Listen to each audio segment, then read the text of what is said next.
일본 정부가 오늘 우리나라를 백색 국가에서 제외하는 방안을 공포하게 됩니다. 일단 오늘 오전에 이 수출 규제 시행책도 발표되게 되는데요.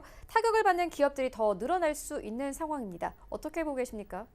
네, 그렇습니다. 일본 정부가 오늘 7일, 오늘입니다. 바로 오전에 발표할 예정인 수출 규제 시행 세칙이라고 합니다. 어떻게 보면 되게 세부적인 야, 이거 하지 마라고 일본에서 얘기를 하는 거겠죠. 실제로 국내 기업의 이런 정확한 피해 규모가 지금 현재 산출될 것으로 오늘 예상을 할 수 있을 것 같습니다. 또 오늘 일본이 대한 한국 경제전쟁 확전 의도를 오늘 정확하게 파악을 할 수 있지 않을까라는 얘기를 해드리겠습니다.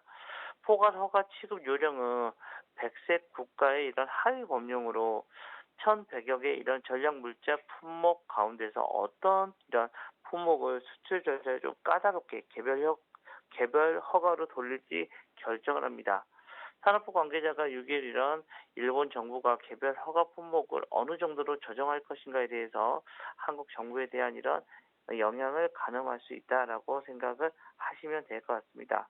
앞서 일본 정부가 지난달 4일 브라스토나 포토레지스트 등 이런 반도체 디스플레이 소재 3개의 품목 허가를 개별 허가 대상으로 돌린 바 있고, 이 중에서도 아직 개별 허가가 나온 것은 전혀 없다라고 생각하셔야 될 것 같습니다. 즉, 시행직을 하면 실제로 수출이 되고 있지 않다라는 얘기를 해드리겠고요.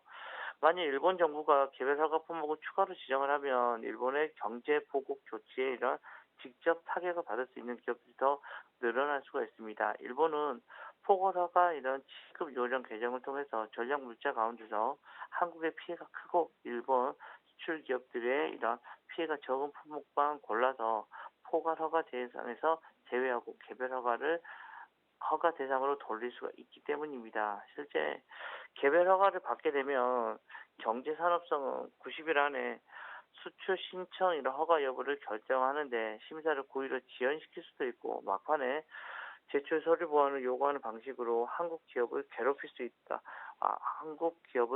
수가 있습니다. 개별 허가가 아닌 특별 일반 포괄 허가를 받으면 그나마 조금 번거로움을 좀 덜해질 수가 있다라는 생각을 하시면 될 것 같고요. 한국이 일본의 화이트리스트에 포함됐을 때는 이런 일본의 어떤 수출 기업이든 한국에 수출할 때는 3년 단위 일괄 포괄 허가를 받을 수 있지만, 화이트리스트에서 지금 현재 빠지면서 CP 인증을 받은 기업만 특별 일괄 허가를 받을 수 있게 된 것이다라는 생각을 하시면 될 것 같습니다. 실제 한국이 일본의 백색 국가에 제외되면서 수출 관리 프로그램을 잘 갖춰놓지 못한 일본의 소기업과 거래하는 한국의 중소기업이 가장 먼저 악영향을 받을 것으로 지금 현재 판단하고 있고요. 실제 산업부에 지난 5일 하루에만 190건 이상의 문의가 지금 현재 나타나고 있다는 거 얘기를 해드리겠습니다. 지난 주말 공식 시범한 이런 소재 부품 이런 수급 대응 지원센터는 일본 수출 규제 직접 영향을 받는 예상이 되는 159개 중점 관리 품목에 해당이 되는 이런 기업 실태를 계속해서 조사하고 있으면서 여기에 대응 계획을 지금 현재 마련하고 있는 구간이다라고 판단해 주시면 될 것 같습니다.